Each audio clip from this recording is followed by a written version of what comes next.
Welcome to today's episode of I'm Fine, but I am joined by the very special Joanne Richie. Welcome. Hello, thank you so much. So, Jo, please tell our listeners who you are and what you do. So I'm Jo, and I am one of Rose's franchisees at BabyBeats. So I run BabyBeats classes, I do mindful movers classes, and because of my previous experience, which I'm sure we'll talk about later, I've started an inclusive send mindful movers class as well. Yeah, you are plowing through, aren't you? So, what I really wanted to talk to you today about your journey is where you started, because what were you doing a year ago? So a year ago, I was an assistant head at a special school for autistic children, and my day looked so different. Um, I was obviously working in the office sometimes and doing senior leadership work and being in other people's classes, supporting other teachers, and doing a lot of policy writing, running a school, and doing all the background bits that you have to do when you're SLT. A and then I'd teach a couple of days a week as well. So it was a big full-on role, and the 2 days a week I was teaching in were with the children with the highest needs that we had in our school. They were all boys, all older, younger young adults really, and they had very, very high support needs. So it was a tough job balancing the two different roles. And of course, even the days that you're in the classroom, you're not assistant head just on the Monday, Tuesday, Wednesday. You continue being the assistant head on the Thursday, Friday while you're also teaching. So it is quite a difficult role to keep balancing. Yes, it's almost like two different jobs that you simultaneously doing at the same Yeah, time. it is. It is definitely like two different jobs. And I think when you are senior leadership in a school, you wear so many different hats and you're talking to so many different people all of the time. So especially with the type of role that I was doing at that school, I was talking to all of the teachers. We had a very, very big workforce of teaching assistants, which of course were the backbone of the school. So all of the management of them and also then dealing with a lot of parents. Obviously, the parents are having to deal with such big things at home as well for their young people, talking to social services a lot, talking to the inclusion teams, talking to behaviour support. There was a lot to that role and a lot of organisation, a lot of planning. So, yeah, I think all of those experiences have transferred really well into the role that I'm doing now. Um, and I am learning from them. It is slightly different, but yes, all of those experiences. And I think that's the same for everybody, isn't it? We're the parts of all of our different experiences. And it's not the same these days, is it? You know, when our parents were in the workforce, they'd start at a company and they'd work at that company for 30, 40, 50 years and retire. And that's just not the way we work anymore, is it? And we all have lots of different experiences along the way, and that makes us who we are. Yeah, there's a lot of different building blocks, isn't there, that builds us up to, Ah. all these different life experiences that we're going to have. So, can you talk to me a little bit about this role that you did have that you were doing before? What effects did that have on you personally? I think I've been a teacher for 25 years, and I think teaching has changed so much. And I was at a point of complete overwhelm, and the stress that I was feeling, it was the type of stress that I couldn't get rid of. A couple of weeks holiday, or even in the summer holidays, I was going back to work still feeling totally overwhelmed and not being able to manage that stress. I tried to, and how I've got with you, Roses, I tried to manage that stress by doing loads of exercise. So I was lucky enough that there was a big Virgin gym around the corner from my work. So I used to spend all my time in there. I'd get up really early in the morning, make sure I did a class. I became a bit addicted to cycle power. I'd spend a lot of time sitting in the sauna, and that was a way that sort of managed to try and manage my stress. But that wasn't working either. And I was at the point of complete overwhelm, and I just could not do the job any longer. And and that was absolutely devastating to me. And of course, I've had time now to have a real reflect of what happened. How did I get to this point? Because I loved being a teacher. And I was definitely one of those teachers that it was my whole personality. So it is really hard to step away from that role. And why did I get to that point of overwhelm? And I think it was lack of agency. I think as a teacher and even as a member of SLT where teachers think you are setting the policy, that's not what's happening. There isn't the flexibility within teaching now to do what you think's right and what you think's right for the students. I did lots of work with the different people and sometimes it was so exciting. I did lots of work with phonics and adapting it ready for our autistic children, and that could be such an exciting project to do. But then I couldn't quite get it right for how I wanted it to be, and it had to be done in a certain way. And it's just so difficult. Teaching and how the expectations in schools now, I can see that they're just not right for so many students. And I think as a teacher who really cares, and all teachers care, of course, I just couldn't get past that any longer. And that contributed to such an overwhelm. And I think people as well think that Yeah. teaching's a really flexible job. It is not flexible at all. You can't go, I'm just going to nip out to my child's performance. Or, oh, it's my child's sports day. Can I go and do that? Or my child really needs my support in this. I'm just going to take the afternoon. It's just not possible. You can't do that. There's no flexibility at all in teaching. And it's the relentlessness of it. As a full-time teacher, it is absolutely relentless and the wheel doesn't stop turning. And you end up working huge hours. And it's not even the hours because in this job, in my work, in my business now, I still work so many hours but I don't feel the same because I care about it so much. Well, not that I didn't care about that. It's different, and I can't quite put my finger on it. But now I get all the fantastic bits of teaching, all the fabulous bits of teaching, and I feel great. And I think that's, a really strong point, isn't it? We talk a lot, like within Baby Beats, about core values, and your core values have to meet whatever job you're doing. And I think if your core values as a teacher was all about bringing this education in and making it fun and delivering it in a way that is children understand, and then that's taken away from you, that is where sometimes that disconnect comes in. And you've got obviously you're still getting to do the nice fun teaching part now, but without the sort of really strict policies that you were putting in place before. So talk to me a little bit about how you then started looking for something else. Yeah, so I started looking around. I looked at many, many different franchises, and there was for all of the others, there was always something stopping me. And with one particular franchise, I actually got quite far down the process. And when I finally phoned them and said I'm going with Baby Beats, they were, oh gosh, but I thought we'd got further down the process than that. But there was always something that didn't quite feel quite right. So I just couldn't take that final leap and go, yes, this is the franchise I'd like to be with. But then when I came across Baby Yeah. Beats, it just completely all fell into place.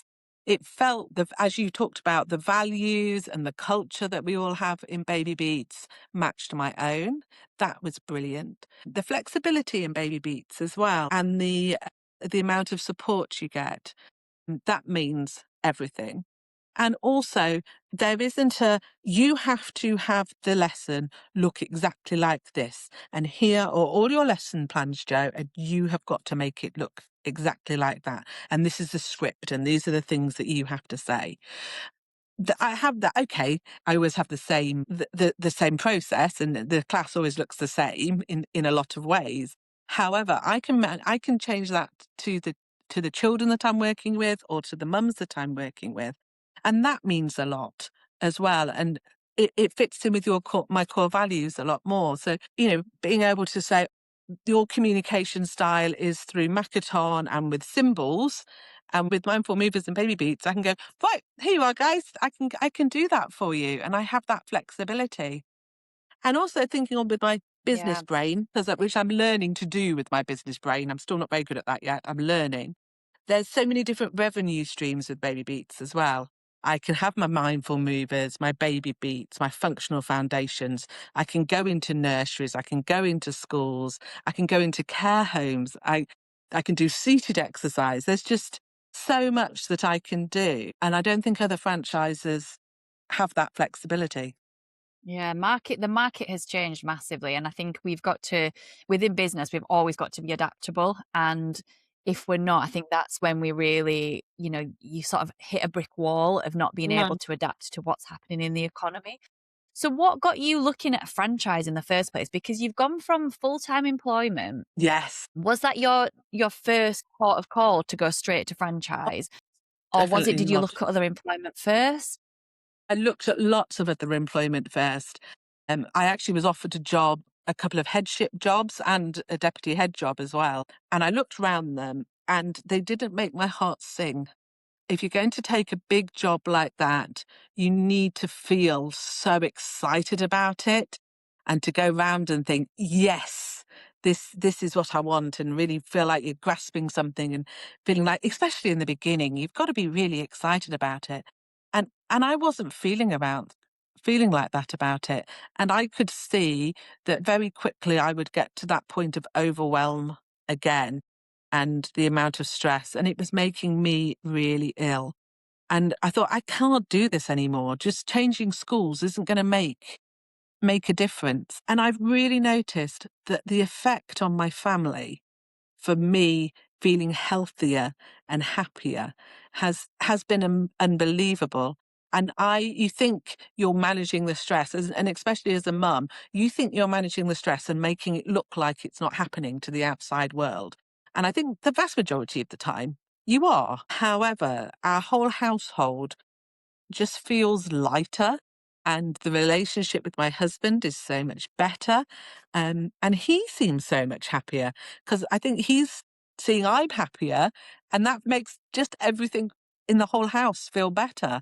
So definitely not going down that route of just changing schools and carrying on, just thinking, oh, a different setting will make all the difference. It was completely the right decision.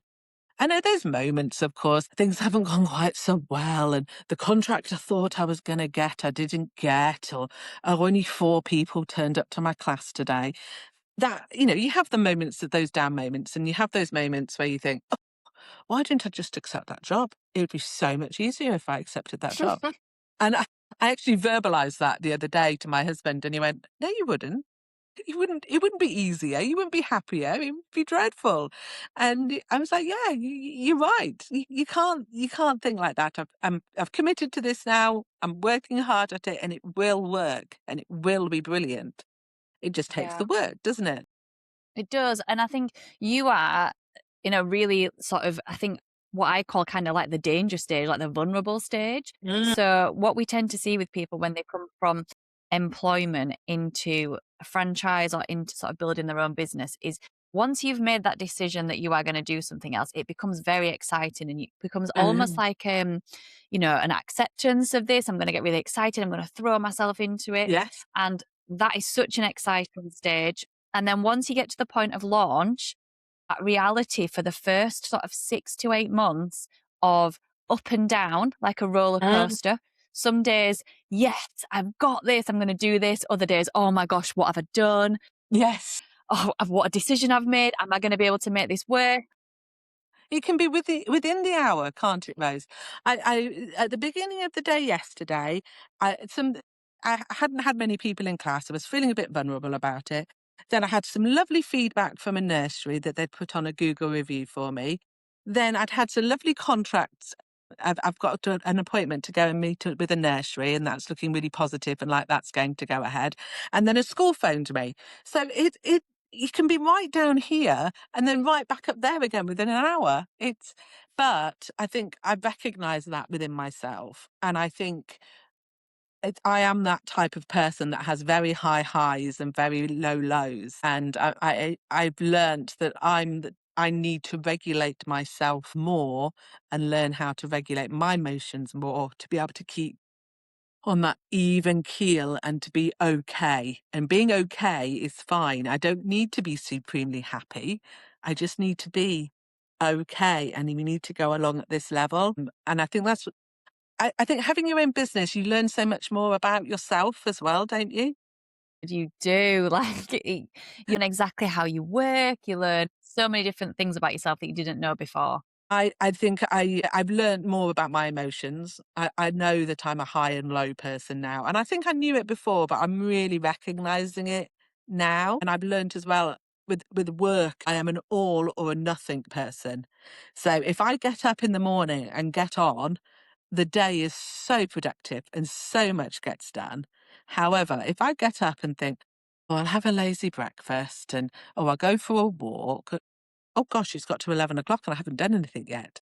And so I've learned as well how to manage my time a lot better. So I'm not working days where I start at 6 o'clock in the morning and at 10 o'clock at night. It's just so much better to do bits every single day.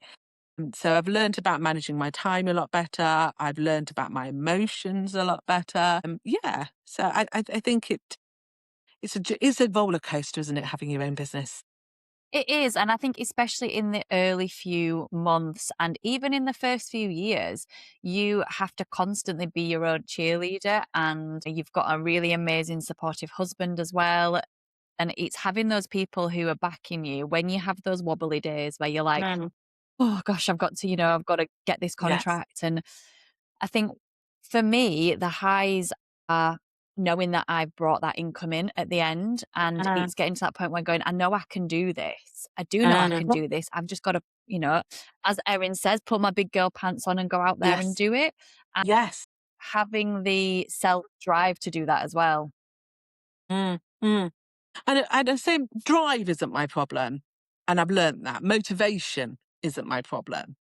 My problem can be at times consistency and not being that all or nothing type of person. So yeah, I've got to be careful with that. And I've learned as well, and I knew already from being a teacher, I am so self-critical and I can't do that to myself. I've got to celebrate the wins as well, because I think you get that thing and you have a little bit of a win, but then it's always on to the next one and the next one and the next one. But I think it is important to have a little time to go, actually, that was, reflect on it and just have a little moment to go, no, that was a big win. That was great. And then move on. Yeah. And I think that's an entrepreneurial trait as well, that you Mm. are hard on yourself and that Mm. you want the next thing. You are critical of yourself because you want to Yeah. drive yourself forward. If you didn't have those traits, I don't think that you would, we've had varieties of different personalities. And if you don't have that drive, if you don't have that criticism of yourself, it can become just something that muddles in the background and to be something that pushes you forward and that it fills your cup and it fills your core values. And if it's not hitting your core values, well, what are my core values? How do I need to fulfill them in order to get job satisfaction from it? And I think I've really been clear about what my core values are now. And community. And that's what's so great about Baby Beats as well, is that building that community and being there to support other people and especially other mums has really been the core of my business. So if you look at the reviews I have had on Google, it is really great to see. One person had even written, Joe has built a culture of inclusivity. And that really means a lot. And that's exactly what I want Baby Beats to be. It's a place for everybody. And one of my mums on the walk the other day said to one of the other mums who was unsure about whether she wanted to come to a Baby Beats class or not. And this mum said, oh, it's fine. You can turn up as a hot mess and you'll be accepted. That's all you need. Just turn up. Turn up as a hot mess and she'll look after you. And I was like, and that's what we need. And I need a space for mums.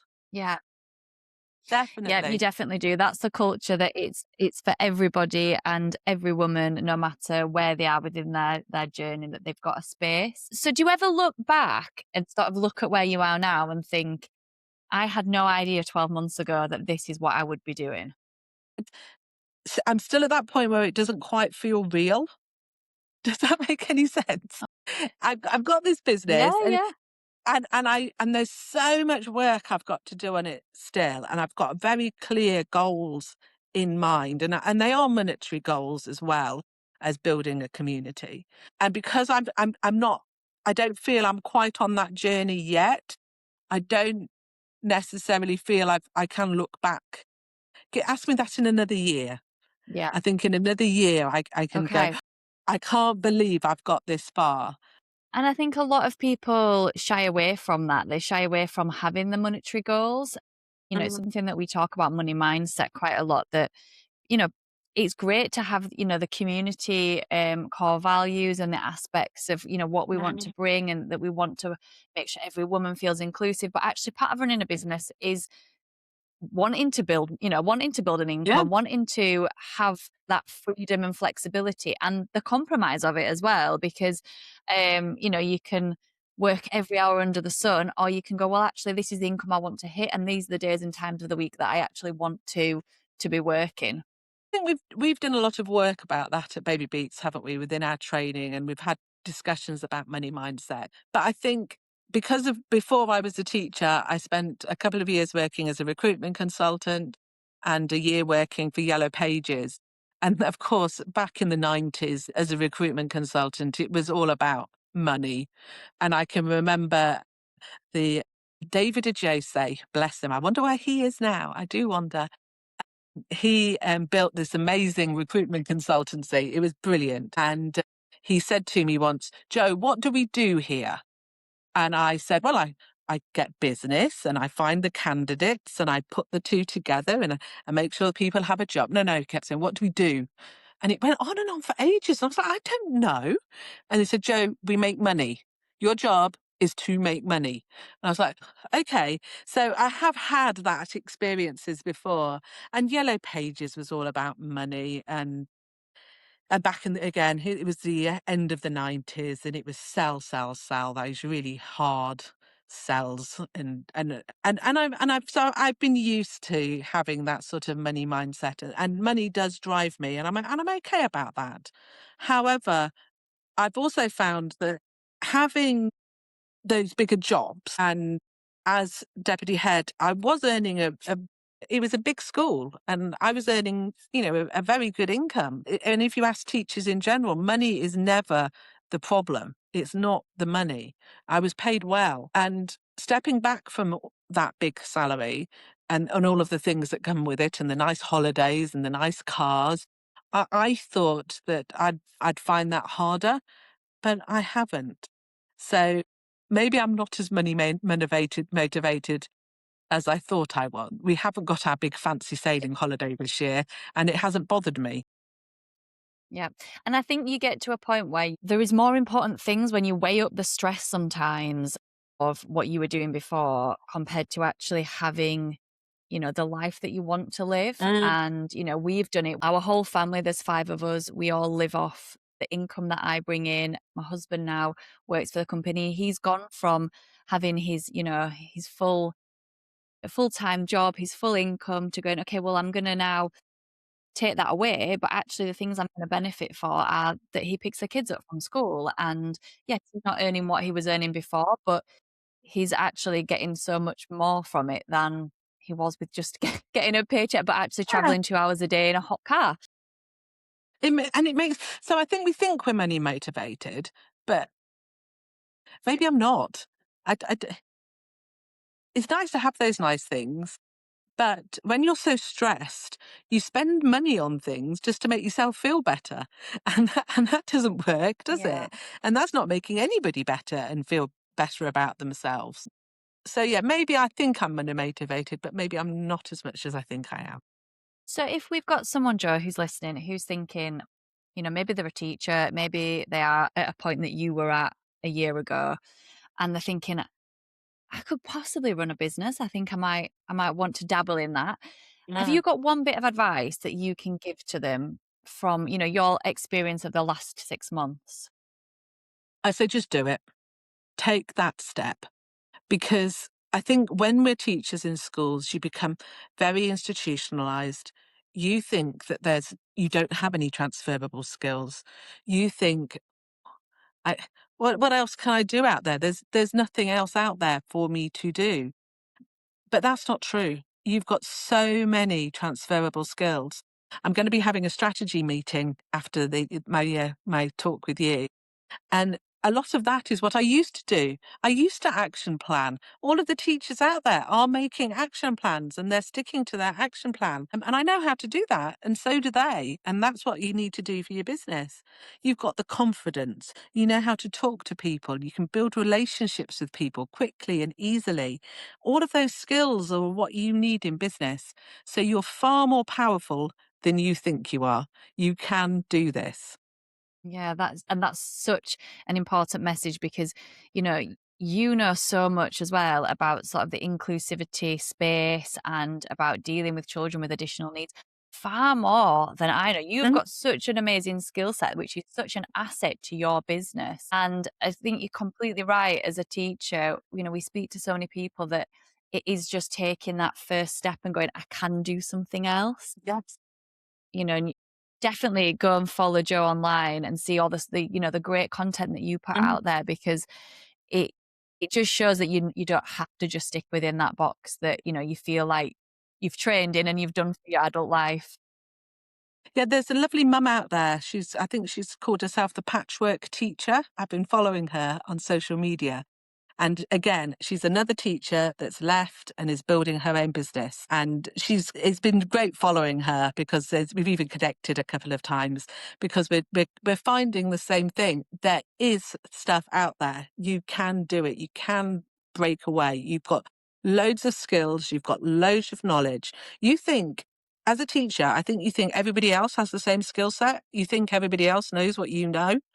And it turns out it's not true. They don't. And that's something that you've got to always remember, don't you, that what's in your brain is completely different to what's in somebody else's brain. Yes. And if we've got someone listening, Jo, who is maybe looking at coming on board with Baby Beats, can you give them any sort of advice that you've had? You know, what is it that you obviously you're on the early stages with us, but you know, if they were sort of on the fence, is there anything that you would say to them?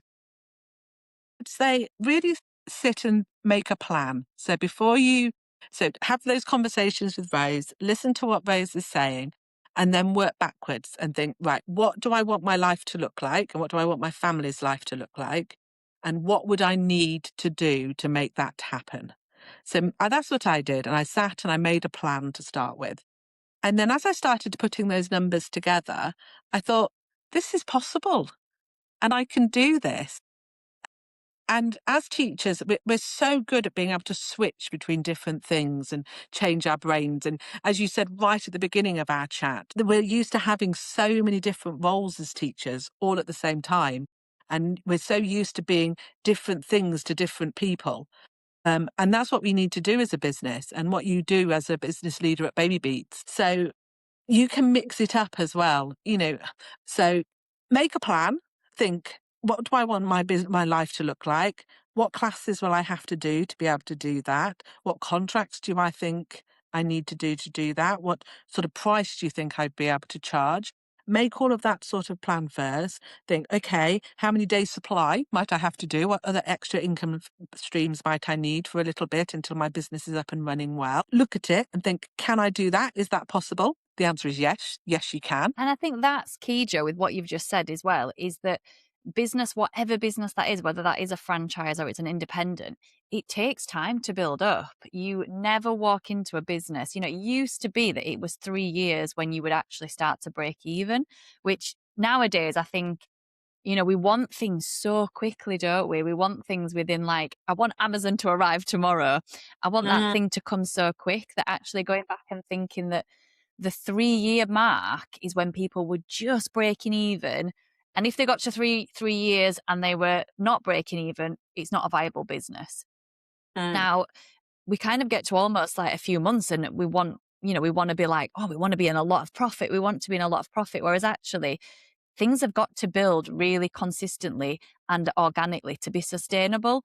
Anything that skyrockets really quickly, I mean, there is stuff that skyrockets really quickly, but it doesn't always last long term. So it's building those relationships, building the contracts, building things up nice and steadily so it is sustainable over a long period of time. Definitely, definitely. And we've talked about those highs and lows, haven't we?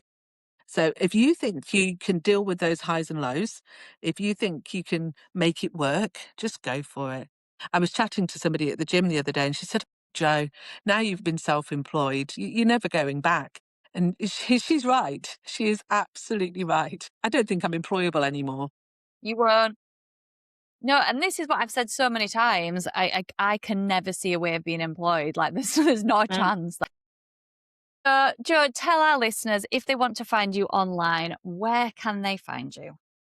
They need to go to Baby Beats website. So go to www.babybeats.co.uk Scroll down a little bit and then you'll see me in a little circle.